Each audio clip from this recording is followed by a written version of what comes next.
Assalamualaikum warahmatullahi wabarakatuh. Selamat pagi anak semua. Pagi Bu. Apa kabar nih pagi ini? Sehat, alhamdulillah. Oke, sebelum kita mulai pembelajaran, baiknya kita berdoa dulu. Semoga kegiatan kita hari ini diridhoi Allah Subhanahu wa Ta'ala. Oke, dipimpin teman-teman yang berdoa, Isa. Baik Bu. Mari teman-teman, sebelum kita memulai kegiatan kita berdoa. Berdoa dimulai. Doa selesai. Selanjutnya Ibu akan lihat dulu absensi hari ini. Alamsyah. Hadir. Oh, Alamsyah hadir. Oke. Nah, kalian bisa hadir di sini walaupun pembelajaran kita masih dilakukan secara daring. Insya Allah minggu depan kita semua bisa bertemu kembali di pembelajaran tatap muka di sekolah. Tapi Ibu harap kalian tetap semangat dalam belajarnya, tetap punya motivasi yang kuat untuk menuntut ilmu ya, walaupun sekarang pembelajaran kita terbatas ya, masih menggunakan kuota ya, walaupun masih bergantung kepada jaringan untuk bisa belajar ya.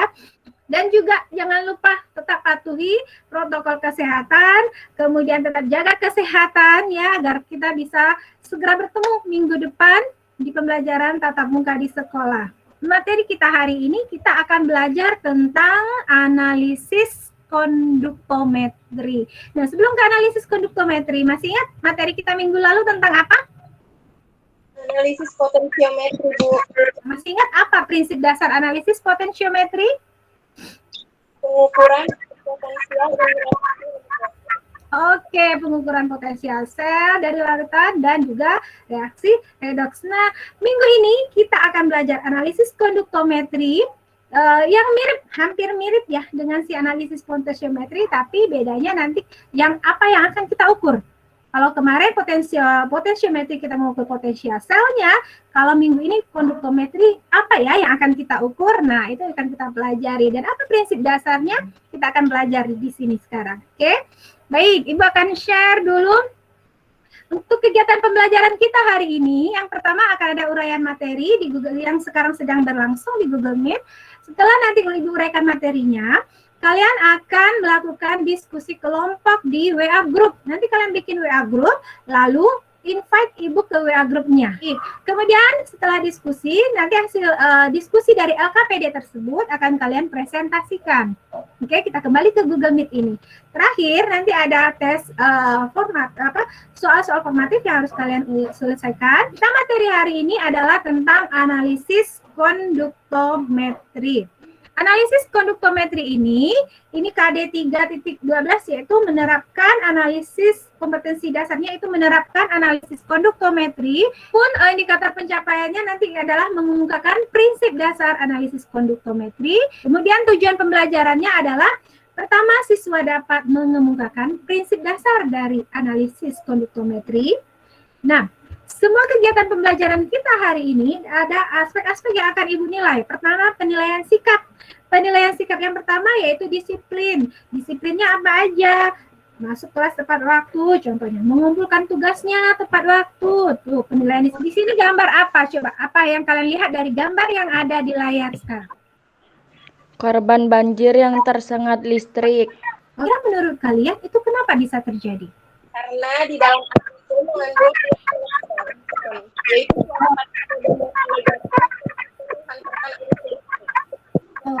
masih kurang jelas suaranya dia, tapi Ibu sedikit bisa menangkap karena dalam air itu ada ion-ionnya. Oke, coba sekarang ini, ketika banjir terjadi, itu air di dalamnya itu apa saja yang sudah termasuk di dalamnya? Apakah cuma air saja? tidak Di dalamnya sudah bercampur dengan apa? Kotoran, yang terlarut. Oke, kan ada mineral-mineralnya terion, dia menjadi ion di dalam air. Nah, ion-ion tersebutlah ketika bertemu dengan sumber listrik, ion tersebutlah yang nanti akan bergerak kemudian menghasilkan arus listrik. Makanya air itu bisa menghantarkan arus listrik yang ada di dalam dari sumber listrik tersebut, sehingga orang yang dekat dengan air yang dekat dengan sumber listrik tersebut akan tersengat listrik. Hal inilah yang akan menjadi nanti prinsip dasar dari analisis konduktometri. Nah, ini dia. Analisis konduktometri adalah metode analisis yang menggunakan dua elektroda inner, biasanya itu elektroda platina yang terplatinasi, untuk mengukur konduktansi atau daya hantar listrik larutan elektrolit antara kedua elektroda tersebut. Nah, di sini ada 3 kata penting ya. Yang pertama yaitu elektroda inner, ada konduktansi, dan juga ada larutan elektrolit. Nah, sebelumnya ada yang tahu apa itu larutan elektrolit? Larutan elektrolit, larutan yang dapat menghantarkan arus listrik. Oke, jadi larutan elektrolit, larutan yang dapat menghantarkan arus listrik. Nah, larutan elektrolit inilah pengukuran daya hantar listrik suatu larutan elektrolit, itu yang akan menjadi prinsip dasar dari analisis konduktometri. Nah, oke, untuk melihat apa itu larutan elektrolit, coba diperhatikan gambar berikut ini. Oke, di sini ada 3 gambar, gambar 1, 2, dan gambar 3. Di gambar 1, coba diperhatikan, yang perlu kalian perhatikan adalah zat pelarutnya. Kemudian ini dia disambungkan ke arus listrik. Coba perhatikan ya, bentuk molekul zat terlarutnya. Kemudian gambar 2, zat terlarutnya seperti apa, lampunya seperti apa. Gambar 3 juga seperti itu. Perhatikan zat terlarutnya dan perhatikan lampunya. Oke, sekarang Ibu mau tanya, apa yang terjadi pada gambar nomor 1? Larutan pertama adalah larutan non-elektronik. Dikarenakan larutan tersebut tidak mengantarkan listrik. Kenapa dia tidak mengantarkan listrik, Febri? Coba sekarang Karena lampunya tidak menyala seperti lampu kedua dan ketiga. sekarang perhatikan zat terlarutnya bagaimana bentuknya, Febri? Bandingkan dengan larutan nomor 2. Bagaimana bentuknya? Larutan pertama itu tidak memiliki gelembung pada salah satu atau kedua elektroda itu. Coba sekarang nih, perhatikan lagi larutan nomor 2. Zat terlarutnya dia menyatu. Kelihatan? Kelihatan, Bu. Nah, dia berarti dia masih dalam bentuk molekul. Jadi, gambar nomor 2, zat terlarutnya itu bukan dalam bentuk menyatu lagi, bukan dalam bentuk molekul, tapi dalam bentuk Ion. ion. Betul, Febri. Jadi bedanya, apa bedanya gambar 1 dengan gambar 2? Sekarang Febri udah tahu jawabannya. Gambar 1 zat terlarutnya masih dalam bentuk Molekul. sehingga kalau dalam bentuk molekul sehingga lampunya tidak menyala. Oke, baik, coba jelaskan gambar 2 bagaimana, Vina? Gambar kedua itu adalah elektrolit kuat karena lampu pijarnya menyala dengan terang. Ya, terus kalau zat terlarutnya? Zat terlarutnya saling berada di kedua elektroda, Bu. Oke, jadi kalau larutan pertama zat terlarutnya dalam bentuk molekul. Kalau di larutan kedua zat terlarutnya dalam bentuk Ion, Bu. Iya. ion. Oke, kalau zat kedua semuanya terionisasi sempurna, di mana ion positif akan menuju ke elektroda negatif, ion negatif menuju ke elektroda positif. Baik, sekarang di sini nanti di larutan nomor 2 kelihatan bahwa lampunya menyala terang dengan panas. Oke, baik, Isa. Isa, coba jelaskan, Isa. Larutan nomor 3, apa yang terjadi dengan larutan nomor 3? Larutan nomor 3 itu sebagian masih ada yang berbentuk molekul, sebagian sudah ada yang menjadi ion. Makanya lampunya hidupnya tapi redup. Alhamdulillah, baik, betul sekali, Isa. Nah, di gambar nomor 3 itu dia sebagian dari zat terlarutnya terionisasi, sebagian lagi masih dalam bentuk molekul, sehingga lampunya itu masih redup dibandingkan dengan nomor 2. Gambar nomor 2 semuanya terionisasi sempurna, lampunya menyala terang. Nah, dari gambar 1, 2, dan 3, manakah yang merupakan larutan elektrolit? 2 dan 3. 2 dan 3. Oke, betul. Nah, dari nomor 2 dan 3, manakah yang elektrolit kuat? Nomor 2, Bu. Yang kedua, Bu. Ya, betul, nomor 2. Manakah yang elektrolit lemah? 3. Nomor 3, Bu. Nomor 3, betul. Sementara larutan nomor 1 adalah larutan Non elektrolit. elektrolit. Betul. Nah, Apa? Dari gambar ini pun kita bisa menyimpulkan apa ciri-ciri larutan elektrolit. Yang pertama, Terionisasi. iya, oke, terionisasi. Oke, kemudian apa lagi? Punya menyala. Lampunya menyala. Oke, betul. Itu dia ciri-cirinya larutan elektrolit itu larutannya terionisasi. Kalau untuk elektrolit kuat, larutannya terionisasi sempurna. Sementara kalau yang lemah terionisasi sebagian. Kemudian lampunya menyala. Lampu menyala itu menandakan bahwa dia menghantarkan arus listrik. Oke. Kalau tadi kan kita simpulkan bahwa dari gambar larutannya zat terlarutnya terionisasi. Kemudian lampu menyala. Adakah yang lain tanda-tandanya? Nah, kita coba lihat di video berikut ini. Hai, di video kali ini kita akan mencoba praktikum uji dari hantu larutan. Oke, yang pertama Langkah kali ini pertama kita masukkan larutan gula ke dalam gelas.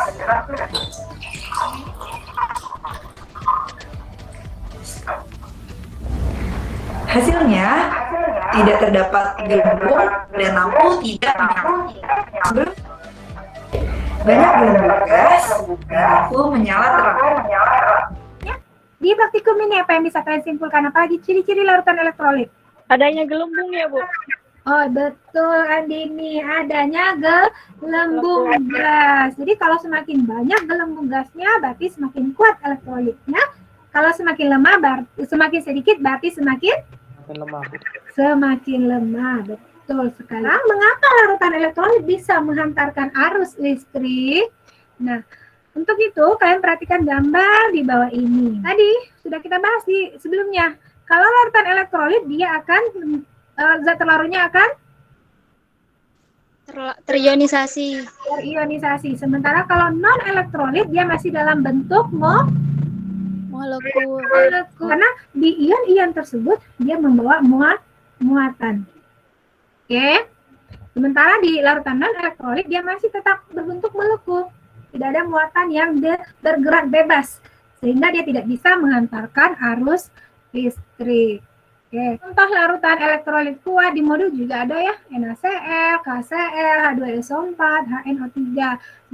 Larutan elektrolit seperti di percobaan dan di videonya itu kelihatan bahwa larutan elektrolit itu bisa menghantarkan arus listrik. Tapi berapa besar sih arus listrik, daya hantar listriknya, berapa besar sih arus listrik dia?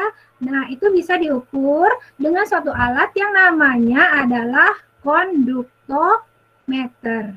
Sekarang aplikasinya, konduktometri itu aplikasinya apa aja sih? Yang pertama, mengukur kemurnian Aquades, ya.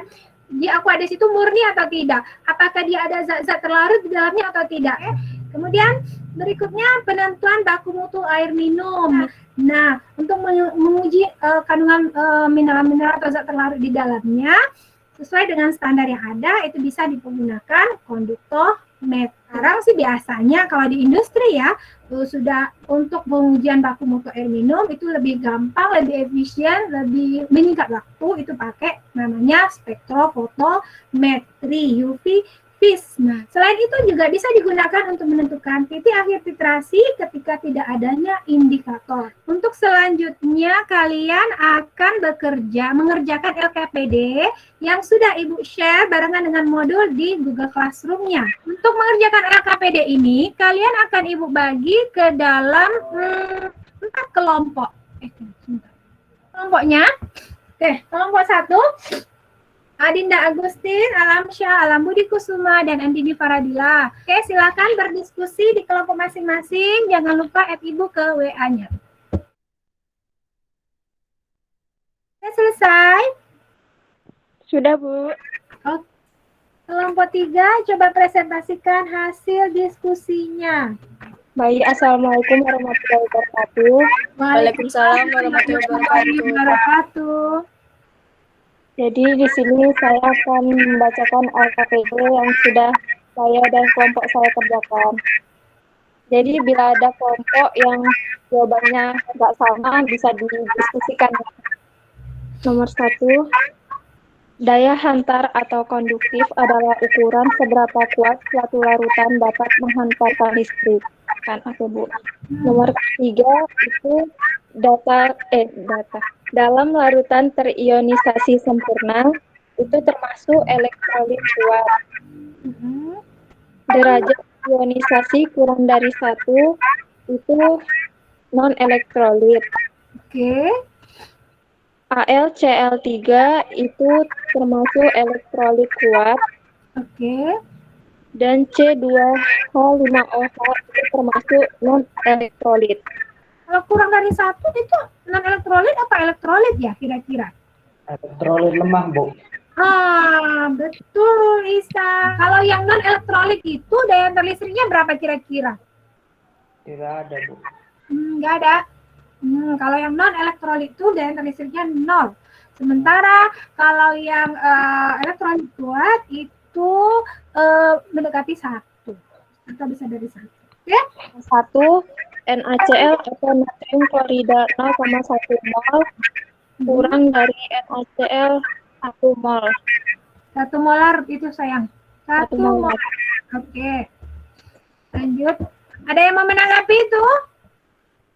Larutannya sama, jenis larutannya sama, tapi konsentrasinya saja berbeda. Berarti yang 0,1 lebih, daya antar listriknya lebih kecil. Oke, betul. Selanjutnya.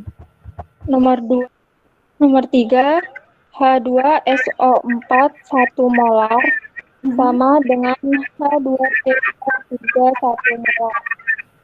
Oke. Bisa sama. Karena memiliki jumlah ion yang sama, Bu. Nah, sekarang yang nomor 3, dia H2SO4 sama H2CO3. H2CO3 ini pertanyaan Ibu adalah elektrolit kuat atau elektrolit lemah? Lemah, Bu. Elektrolit lemah, Bu. Nah, sementara H2SO4 elektrolit kuat atau elektrolit lemah? Kuat, Bu. Kuat. Jadi artinya H2SO4 harus lebih besar. Betul. HNO3 0,1 molar lebih kecil dari HNO2 1 molar.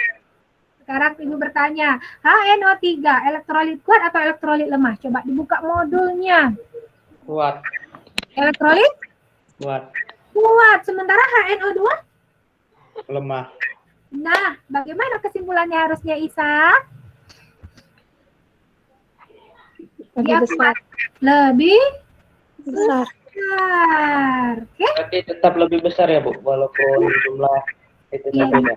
Iya, walaupun jumlah ionnya beda, tapi karena dia elektrolit kuat, daya antar listriknya lebih besar. Oke, sekian presentasi dari kelompok kami. Kurang lebihnya mohon dimaafkan. Assalamualaikum warahmatullahi wabarakatuh. Siapa yang bisa menyebutkan manfaat belajar analisis konduktometri hari ini? Ya, Tidak Pak Isa. semua air itu bisa mengantarkan listrik, Bu. Oke. Yang dapat dipelajari adalah kami bisa mengetahui larutan-larutan mana yang merupakan elektronik lemah, elektrolit kuat, dan juga larutan non-elektrolit. Oke. Apa kesimpulan pembelajaran kita hari ini? Kalau larutan elektrolit itu apa? Larutan yang dapat mengantarkan listrik. Oke, larutan yang dapat mengantarkan listrik. Prinsip dasar analisa konduktometri apa? Pengukuran daya hantar listrik dari larutan elektrolit. Kan di Google Classroom, Ibu sudah upload soal tes formatif, ada 5 soal. Silakan kalian kerjakan, Ibu kasih waktu 5 menit ya dari sekarang. Bu, sudah semua, alhamdulillah.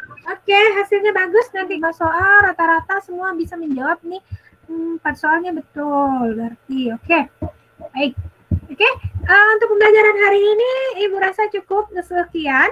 Untuk itu untuk minggu depan kita masih di analisis konduktometri. Kalian pelajari modul tadi kan sampai halaman 10. Nah, halaman selanjutnya kita akan belajar tentang hukum-hukum yang mendasari dari analisis konduktometri ini. Jadi ada hukum Ohm gitu ya. Nah, itu nanti kalian pelajari, kita belajar minggu depan. Oke? Ada yang mau ditanya sebelum ditutup? Gak ada, Bu. Baik, kalau begitu terima kasih untuk hadirannya hari ini. Ibu sudahi dengan wabillahi taufiq wa hidayah. Assalamualaikum warahmatullahi wabarakatuh.